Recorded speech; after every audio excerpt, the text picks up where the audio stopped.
నిన్ను ప్రేమిస్తున్నా, నీతోనే జీవితాంతం కలిసి ఉంటానని చెప్పిన వ్యక్తిని నమ్మి తన ఇంటివారిని ఎదిరించి ప్రేమ పెళ్లి చేసుకున్న యువతి అత్తారింటికి వెళ్లిన తరువాత వరకట్న వేధింపులు తప్పలేదు. తాను కోరిన డబ్బులు తెస్తేనే ఇంట్లో అడుగు పెట్టనిస్తా, లేదంటే పుట్టింట్లోనే ఉండిపో అని భర్త తెగేసి చెప్పడంతో మరణమే శరణ్యమనుకొని పురుగుల మందు తాగి ఆత్మహత్య చేసుకుంది కమ్మర్పల్లి మండలం కోనసముందర్కు చెందిన భార్గవి. వరకట్నం వేధింపులకు బలైన యువతి ఘటన ఆలస్యంగా వెలుగులోకొచ్చింది. కోనసముందర్కు చెందిన కండే చిన్నబాబు రాజు మూడో సంతానమైన భార్గవికి 2018లో కరీంనగర్ పట్టణం గౌతమి నగర్కు చెందిన రాజు అలియా సునీల్తో ప్రేమ పెళ్లి జరిగింది. భార్గవి కుటుంబ సభ్యులు ఈ పెళ్లికి ఒప్పుకోకపోయినా మేజర్ కావడంతో ఆమె నిర్ణయమే చెల్లింది. పెళ్లి జరిగిన నుంచి కొంతకాలంగా బాగానే ఉన్న భార్గవి రాజుల సంసార జీవితంలో వరకట్నం సమస్య ఎదురైంది.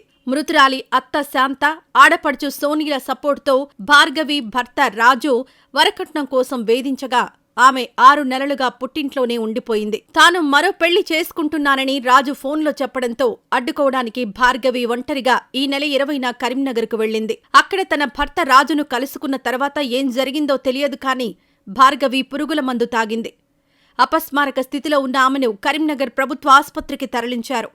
సమాచారం అందుకున్న ఆమె కుటుంబ సభ్యులు అక్కడికి వెళ్లి మెరుగైన వైద్యం కోసం నిజామాబాద్కు తరలించారు. ఇక్కడ ఒక ప్రైవేట్ ఆసుపత్రిలో చికిత్స పొందుతూ శుక్రవారం రాత్రి భార్గవి తుది శ్వాస విడిచింది. మృతురాలి తండ్రి ఫిర్యాదు మేరకు కరీంనగర్ 1వ టౌన్ పోలీసులు కేసు నమోదు చేసుకుని దర్యాప్తు చేస్తున్నారు. ఇక ఇదిలా ఉంటే కర్నూలు మండలం పసుపుల గ్రామ పరిధిలోని బాలాజీ విల్లాస్లో నివాసం ఉంటున్న సాఫ్ట్వేర్ ఇంజనీర్ జగదీశ్వరరెడ్డిపై హత్యాయత్నం జరిగింది. జగదీశ్వరరెడ్డి బెంగళూరులో సాఫ్ట్వేర్గా ఉద్యోగం చేసేవాడు. కంపెనీ నిర్వాహకులు వర్క్ ఫ్రం హోం ప్రకటించడంతో కొంతకాలంగా ఇంటి వద్దనే వర్క్ చేసుకుంటున్నాడు. బి తాండ్రపాడు గ్రామంలో నివాసం ఉంటున్న నాగరాజు ఇంటి పక్కన రాకేష్తో పాటు మరో 5గురు విద్యార్థులు అద్దెకుంటున్నారు. ప్రతిరోజు గదిలో మద్యం సేవిస్తూ అల్లరి చేస్తూ ఉండడంతో తాండ్రపాడుకు చెందిన నాగరాజు విద్యార్థులను దండించడంతో నువ్వు ఎవరూ చెప్పడానికి అంటూ అతనిపై దాడి చేశారు. పోలీస్ స్టేషన్లో ఫిర్యాదు చేస్తానంటూ కాలనీ సమీపంలోని ఓ జిరాక్స్ సెంటర్ దగ్గర నిల్చొని ఉండగా రెండవసారి దాడి చేశారు. అడ్డుకోబోయిన పుల్లారెడ్డి పాలిటెక్నిక్ కళాశాల వాచ్మెన్పై కూడా దాడి చేసి గాయపరిచారు.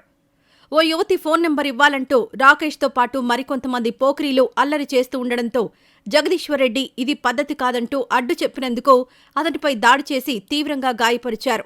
అల్లరి మూకలు దాడి చేసిన సంఘటన కాలనీలోని సీసీ ఫుటేజ్లో రికార్డు కావడంతో వాటిని సేకరించి బాధితులు వేర్వేరుగా కర్నూలు అర్బన్ తాలూకా పోలీస్ స్టేషన్లో ఫిర్యాదు చేశారు. దీంతో రాకేష్ తండ్రిని పోలీసులు అదుపులోకి తీసుకుని విచారిస్తున్నారు. సాఫ్ట్వేర్ ఇంజనీర్ జగదీశ్వరరెడ్డి సిపిఎం జిల్లా మాజీ కార్యదర్శి ప్రభాకర్ రెడ్డికి సమీప బంధువు కావడంతో దాడి సంఘటనను ఎస్పీ కృష్ణకాంత్కు రాతపూర్వకంగా ఫిర్యాదు చేశారు.